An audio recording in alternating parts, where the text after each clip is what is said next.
जय श्री कृष्णा। राधे राधे। आज शुक्रवार है। शुक्रवार का मैं आपको एक बहुत बढ़िया ऐसा मंत्र बताऊंगा जो तुलसा जी के गाड़ी बैठ के उस मंत्र का जाप करने से आपके पास बरसात ही बरसात होगी। अब मैं आपको बता रहा हूँ। पहले मैंने ऋषि कश्यप के बताया था। ऋषि कश्यप जी की सब संतानें हैं, तो ऋषि कश्यप जी की संतानें, इसका प्रमाण भी है। इसका प्रमाण कैसे है? अब देखो, जड़ और चेतन, पशु पक्षी जानवर, सब ये कश्यप ऋषि की संतान है। अब देखिए आप, अब जैसे कि कोई कांड हो रहा है या कोई वारदात हो रही है और कोई वहाँ पे आदमी चुपचाप खड़ा हुआ है, देखो ये पेड़ की तरह जड़ बन के खड़ा रहा, इनने वहाँ पे हल्ला भी नहीं मचाया। देखो पेड़ की उपमा मिल गई। फिर आगे चला तो देखो बेचारा गधे की तरह मेहनत करता है और फिर भी है ना रात को रोटी चैन से नहीं मिलती है। वहाँ पे भी देखो जानवर की उपमा मिल गई। फिर देखो उल्लू की तरह जाग रहा है।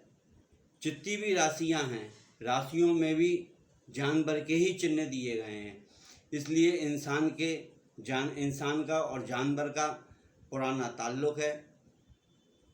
और जैसे कि आदमी काम कर रहा है, काम करते करते भाई जब देखो ये कैसे फन फैला के बैठा हुआ है दौलत के ऊपर, कहते हैं कौन सा, देखो इन्हें ये जहर उगल दिया सांप की तरह।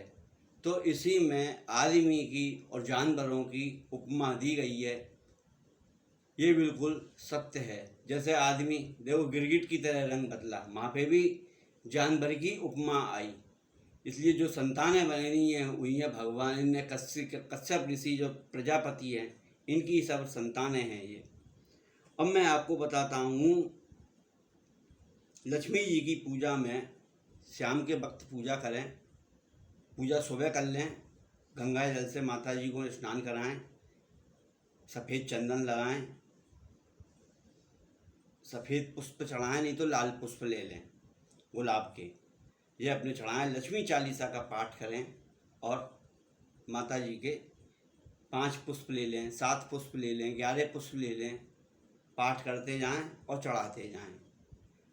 इससे क्या होगा, आपको धन प्राप्ति भी होगी, मन की शांति भी होगी और दुश्मन भी आपका शांत हो जाएगा।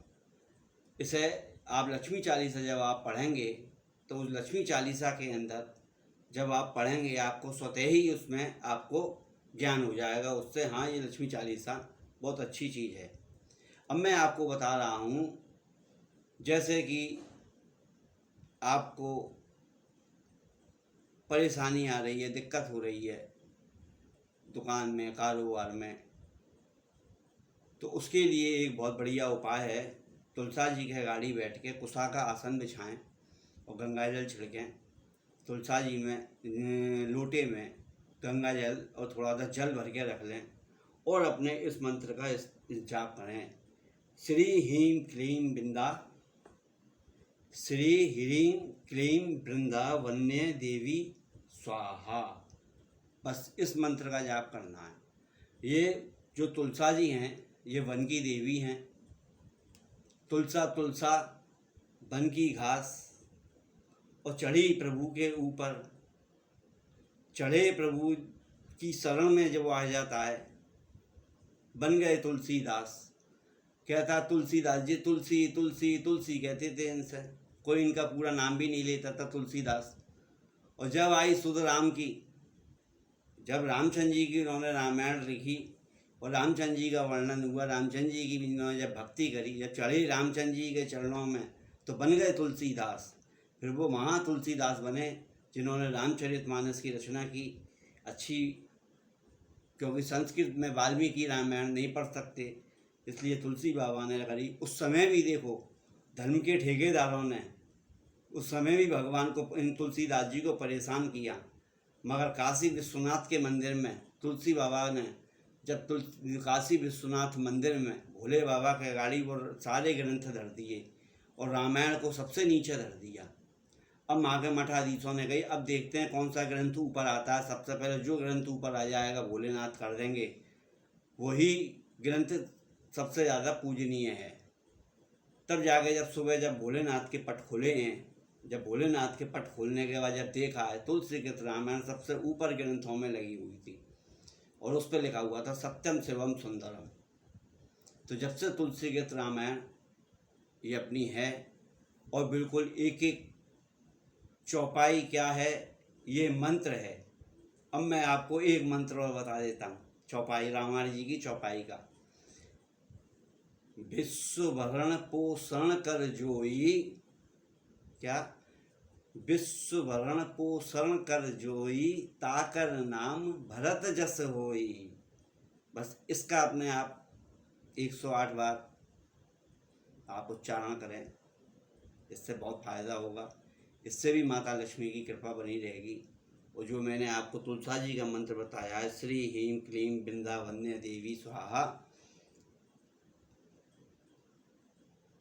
श्री ह्रीं क्लीं वृंदावन्य स्वाहा, इस मंत्र को भी आप कर सकते हैं। और महालक्ष्मी जी का मंत्र लक्ष्मी चालीसा में भी लिखा हुआ है। जो भी आप पूजा करें, सेवा करें, गणेश जी का स्मरण सबसे पहले करें, गणेश स्तुति करें। रामायण जी में पहले ही दी गई है गणेश जी की स्तुति। उस स्तुति को करने से सारे भगवानों की स्तुति हो जाती है और इससे आपको फ़ायदा होगा। फ़ायदा क्या, मैं तो यूँ कहता हूँ आप मन से करिए, बिल्कुल फ़ायदा होगा, 101% फ़ायदा होगा।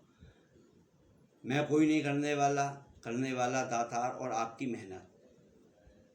परीक्षा देने वाला जब परीक्षा देने जाता है तो शिक्षक उसको राह बता सकता है, उसको पॉइंट बता सकता है, मगर उसके संग जाके परीक्षा नहीं दे सकता। ऐसे ही अपना जीवन काल है, हम सब कुछ सीख सकते हैं, कर सकते हैं, मगर अपनी लड़ाई हमें स्वयं लड़नी पड़ेगी और स्वयं ही करना पड़ेगा।